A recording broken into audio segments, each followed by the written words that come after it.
Neste momento, irmãos, vamos ouvir a leitura da palavra de Deus no Evangelho segundo Lucas, no capítulo de número 22, versos 14 a 19.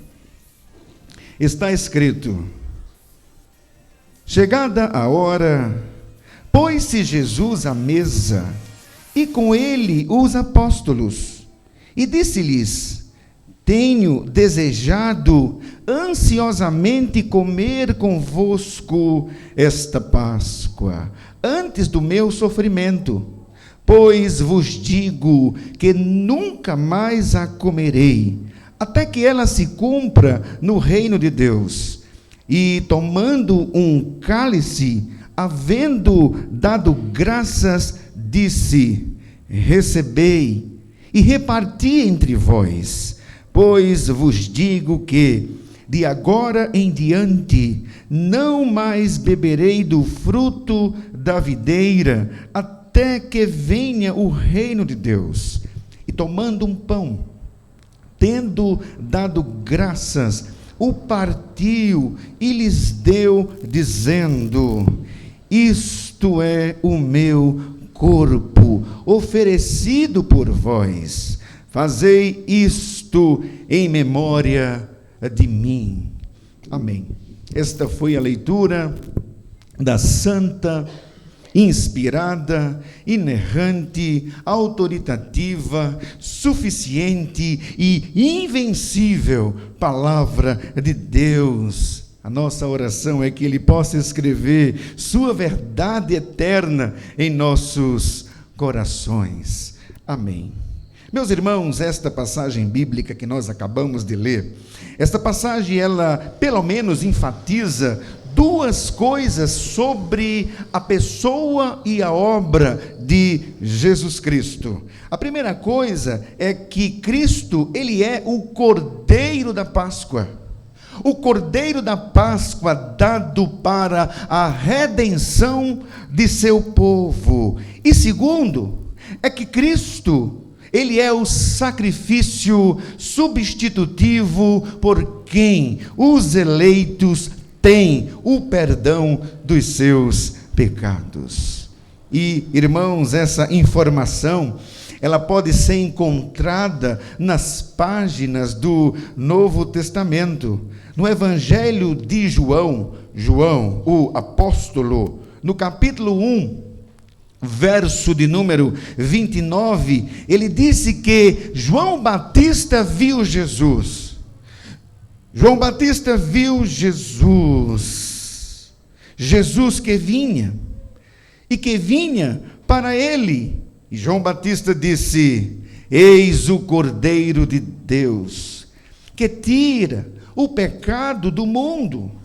Já o apóstolo João, ele é mais explícito, sabe, ele é mais explícito no dizer.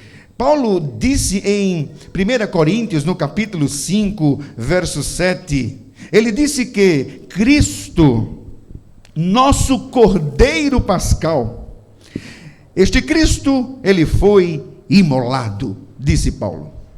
Quando Paulo está explicando aos Gálatas sobre Cristo, sobre o que Jesus fez por eles na cruz, ele disse que Cristo nos resgatou da maldição da lei, fazendo-se Ele próprio maldição em nosso lugar.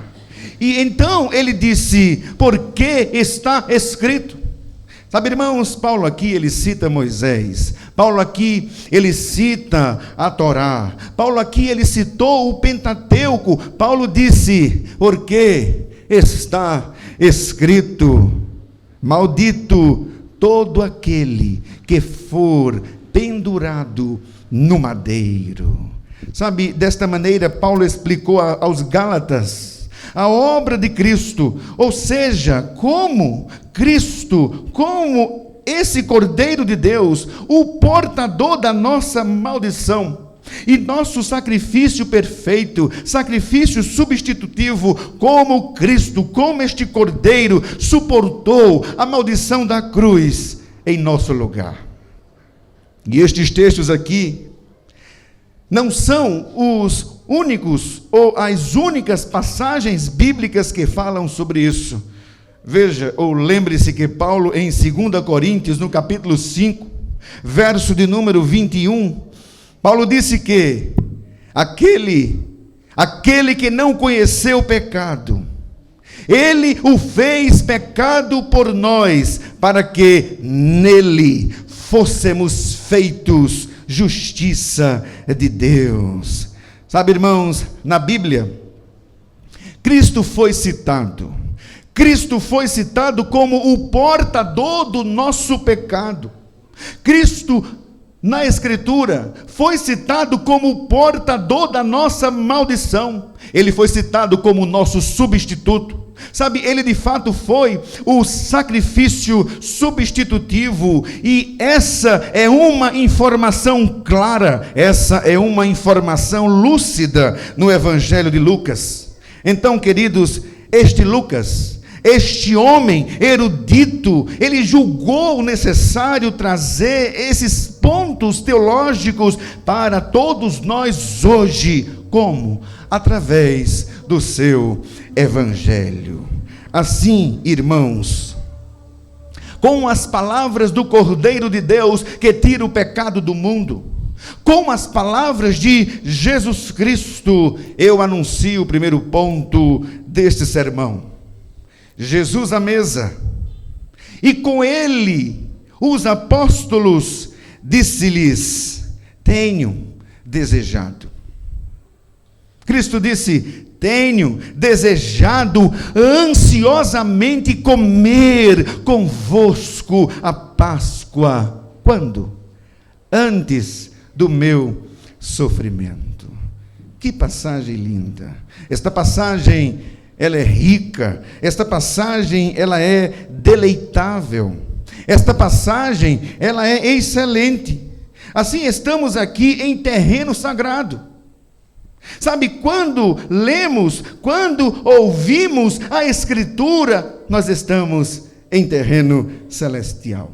Então, eu quero chamar a sua atenção aqui para algumas coisas nessa passagem bíblica, além do verso de número 19, que diz: isto é o meu corpo oferecido por vós.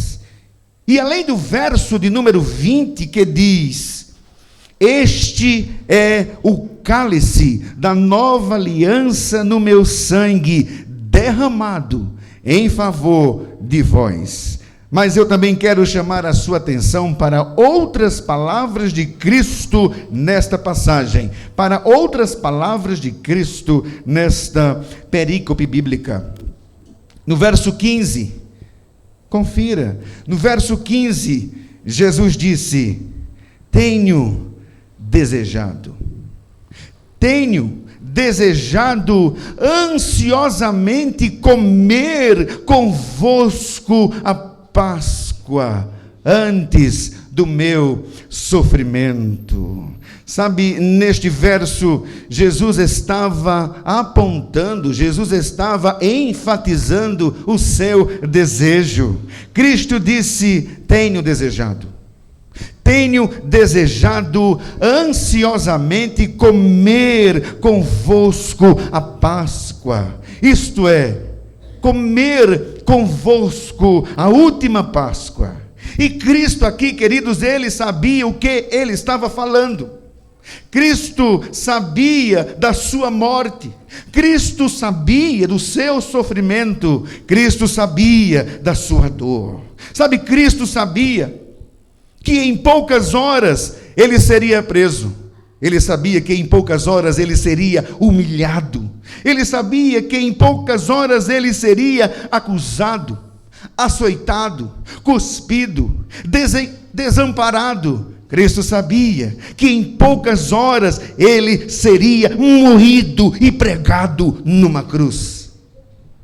De fato, irmãos, Cristo nasceu para morrer. Mas apesar disto, Cristo desejou ansiosamente comer com seus discípulos aquela Páscoa antes do seu sofrimento. Meus irmãos, vocês não têm a ideia do quanto Jesus, do quanto nosso Senhor e Salvador Jesus Cristo nos ama. Sabe, nas vésperas da cruz, Cristo desejou assentar-se à mesa conosco e comemorar a Páscoa. Irmãos, Cristo nos ama. Mas Ele nos ama mesmo quando estamos dispersivos ao seu amor. Ou seja, Cristo nos ama mesmo quando nós não entendemos. Jesus sabia o dia. Jesus sabia a hora do seu sofrimento por causa da redenção dos eleitos. Mas essa tensão, irmãos, de Cristo suportou toda esta tensão. Sabe por quê?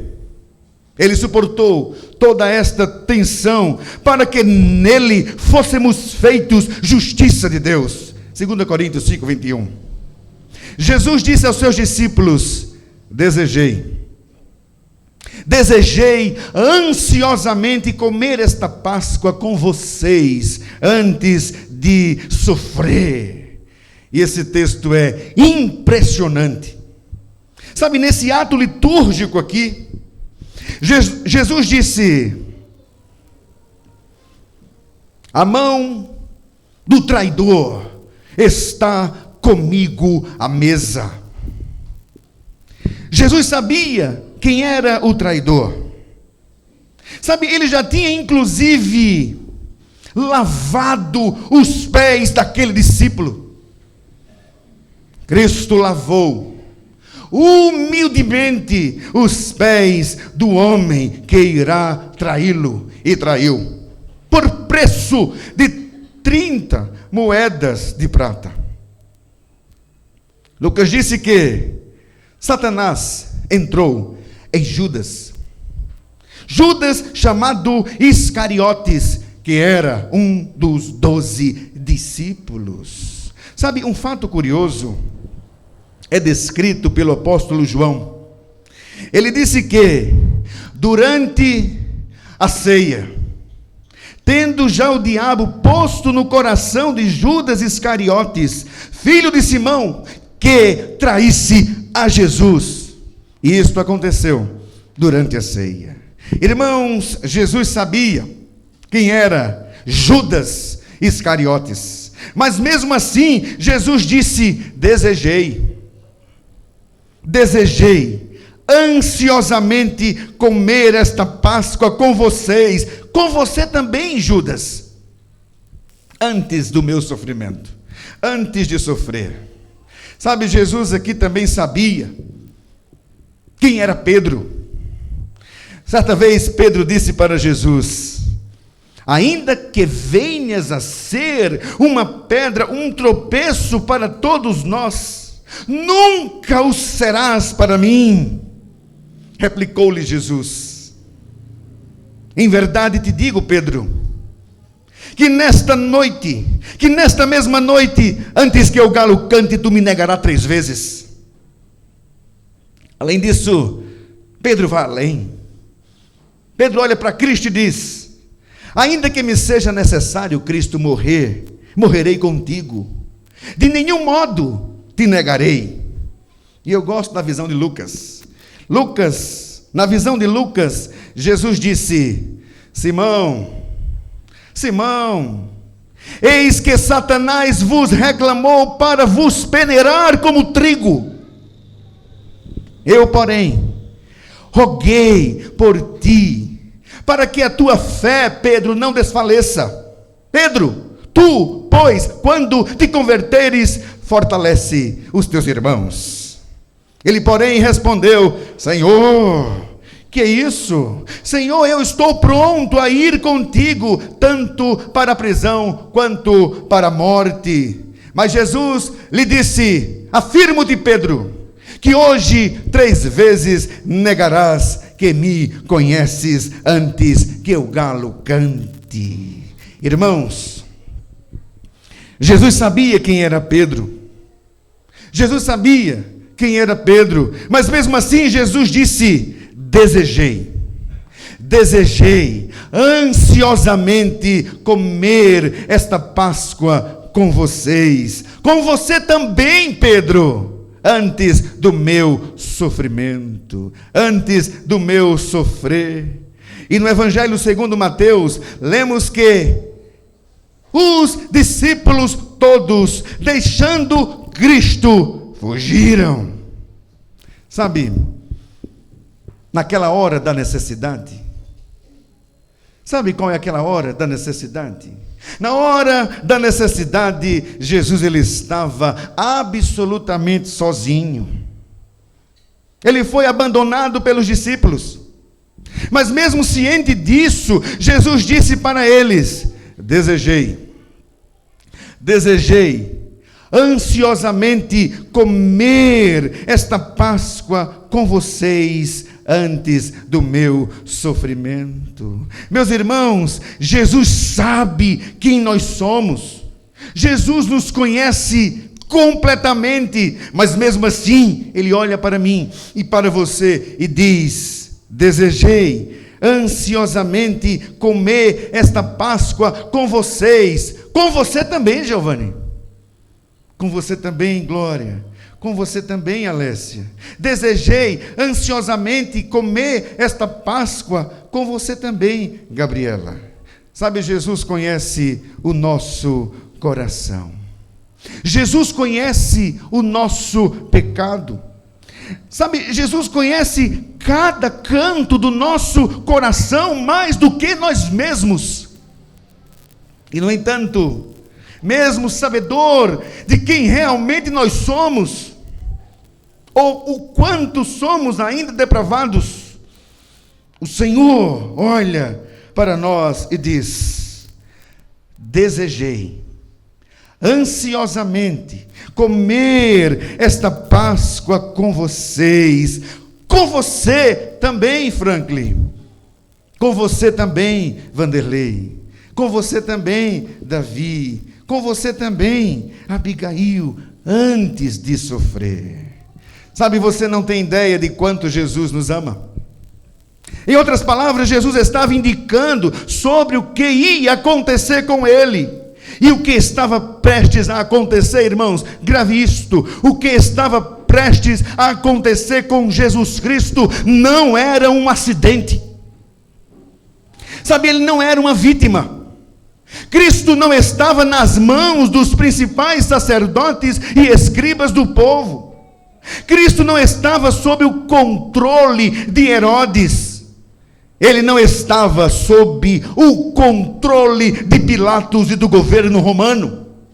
Irmãos, ninguém controla Cristo. Irmãos, ninguém controla o plano de Deus. Ninguém controla o propósito eterno de Deus. Ninguém controla o processo de redenção da Santíssima Trindade. O Papa de Roma não está no controle. Sabe, Jesus Cristo disse: eu sei o que está por vir. Ninguém pode tirar a minha vida, disse Cristo. Pelo contrário, eu espontaneamente a dou. Eu sei que estou prestes a sofrer, mas apesar disso, disse Cristo, desejei ansiosamente comer com vocês esta Páscoa. Com você também, João Vitor. Com você também, Manu. Com você também, Samuel. Com você também, antes de sofrer. Sabe, pela sua bondade, Jesus estava preparando o coração. Jesus estava preparando o coração dos seus discípulos para a graça da cruz. Os discípulos precisavam saber que Deus estava no controle e está. Os discípulos precisavam saber que Deus está no trono, e está. Que Deus tinha e tem, irmãos, o controle de todas as coisas. Isto é o mesmo que dizer que Deus usará as estratagemas de Satanás, Deus usará a traição de Judas, Deus usará as negações de Pedro, Deus usará o abandono dos apóstolos, Deus usará a brutalidade dos romanos para que a sua glória, irmãos, usará tudo isso para a sua glória, porque Jesus nasceu para morrer. Jesus veio para sofrer. Não foi um acidente. Sabe, Deus não se esqueceu de Cristo no Gólgota. Mas a graça da cruz foi o plano. A graça da cruz foi o plano amoroso de Deus para a redenção dos eleitos. Cristo na cruz do Calvário pagou. Cristo na cruz do Calvário pagou pelo seu pecado. Cristo na cruz do Calvário pagou pela sua vergonha. Cristo na cruz do Calvário pagou pela sua desgraça. Cristo na cruz do Calvário pagou pela sua humilhação. E na primeira epístola de Pedro, no capítulo 1, verso de número 24, lemos: carregando Cristo, mesmo em seu corpo, sobre o madeiro, os nossos pecados, para que nós, mortos para os pecados, vivamos para a justiça, por suas chagas fostes sarados. Sabe, irmãos, Cristo planejou carregar os nossos pecados, carregar os pecados dos escolhidos. Sabe, Ele escolheu suportar este sofrimento. E Paulo disse que aquele que não conheceu o pecado, Ele o fez pecado por nós, para que nele fôssemos feitos justiça de Deus. Irmãos, Cristo atraiu essa agonia para si. Cristo atraiu esse sofrimento para si. Cristo suportou o nosso pecado. Sabe por quê? Cristo suportou esta agonia. Sabe por quê? Cristo suportou este sofrimento. Sabe por quê? Porque Cristo desceu do céu. Ele desceu do céu não para fazer a sua vontade, e sim a vontade daquele que Ele enviou. Está escrito em João 6,38.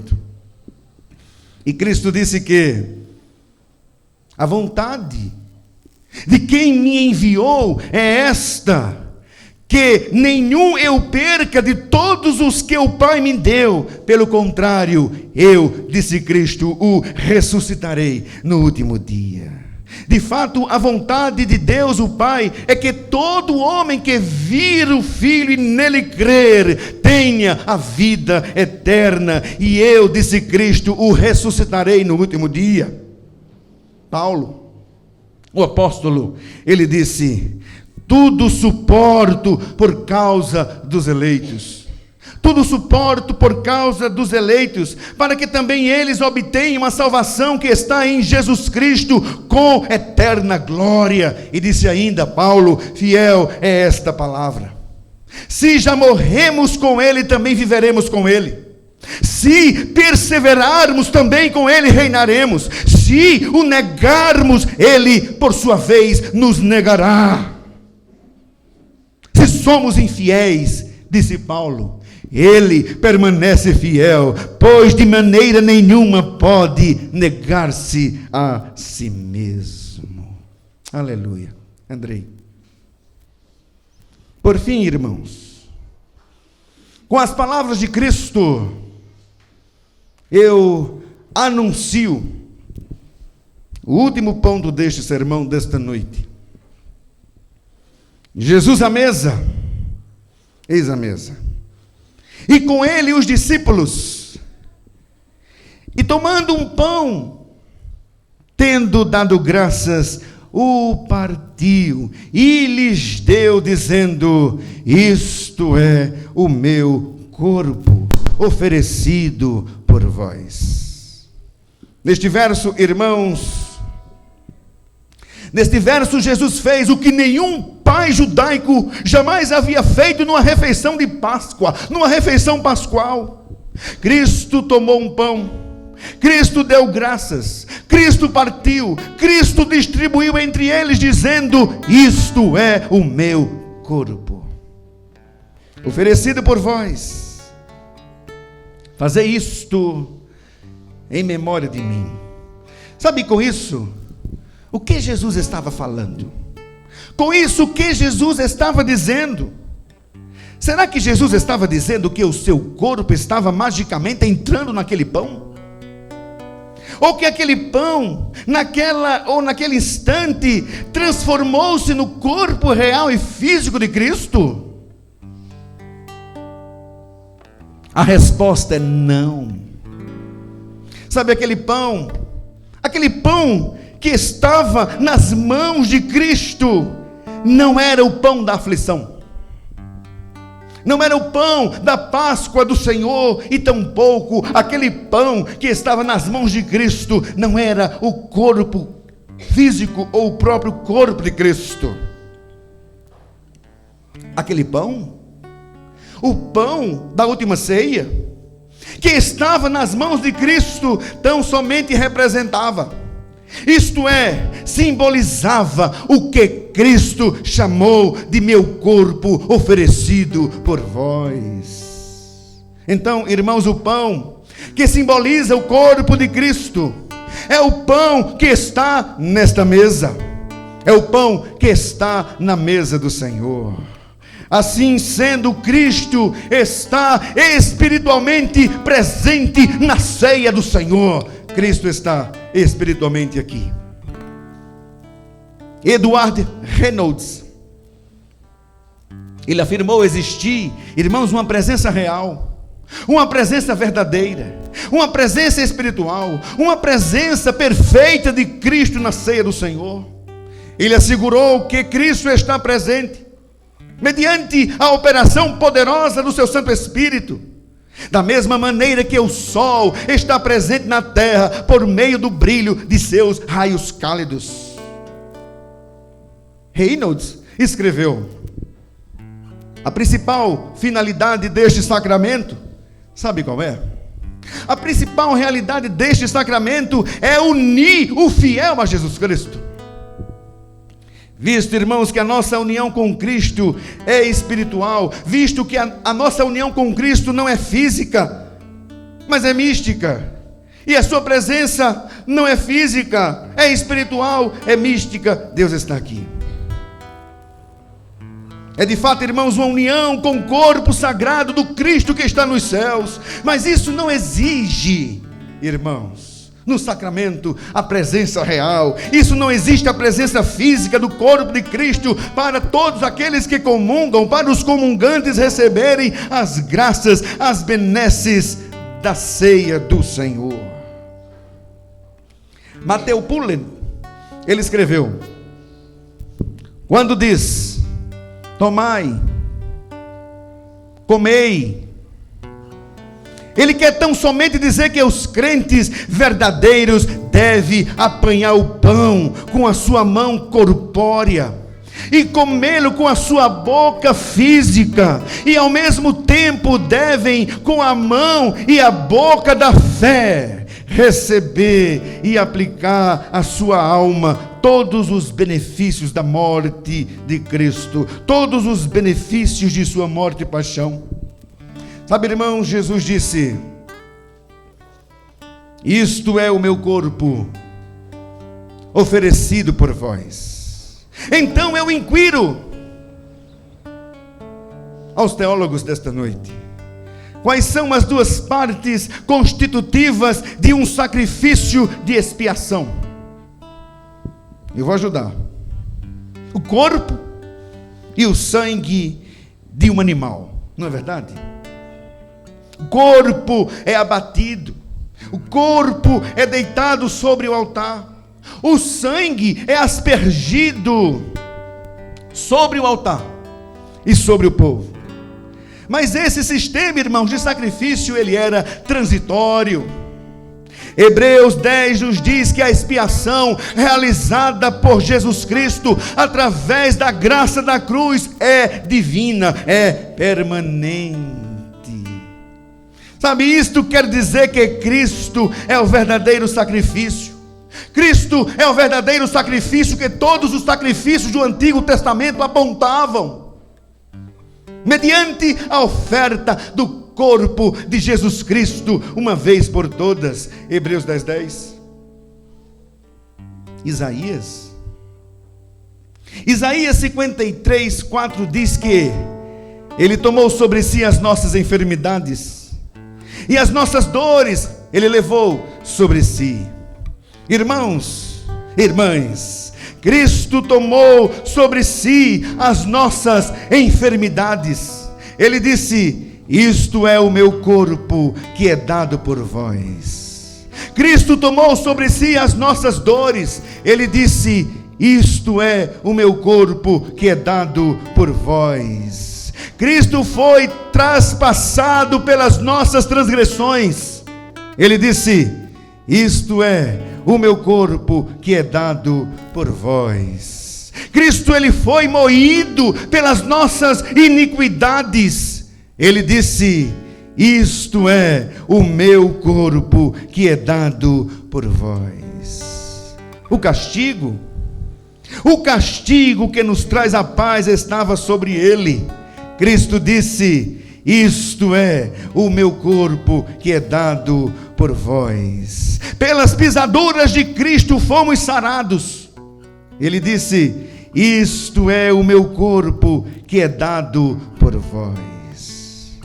Todos nós andávamos desgarrados como ovelhas, cada um se desviava pelo caminho, mas o Senhor fez cair sobre ele a iniquidade de todos nós.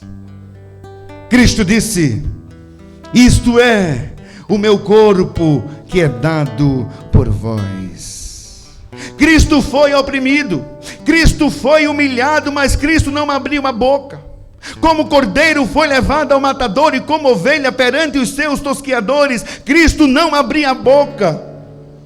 Cristo disse: isto é o meu corpo que é dado por vós.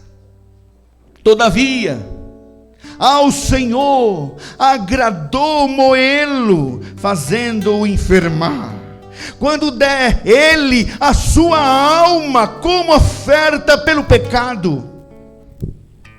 Cristo disse: isto é o meu corpo que é dado por vós. Em Hebreus 10, 12 a 18 lemos: Jesus, porém, tendo oferecido para sempre um único sacrifício pelos pecados, assentou-se à destra de Deus, aguardando daí em diante até que seus inimigos sejam postos por estrado dos seus pés. Porque como uma única oferta aperfeiçoou para sempre quantos estão sendo santificados.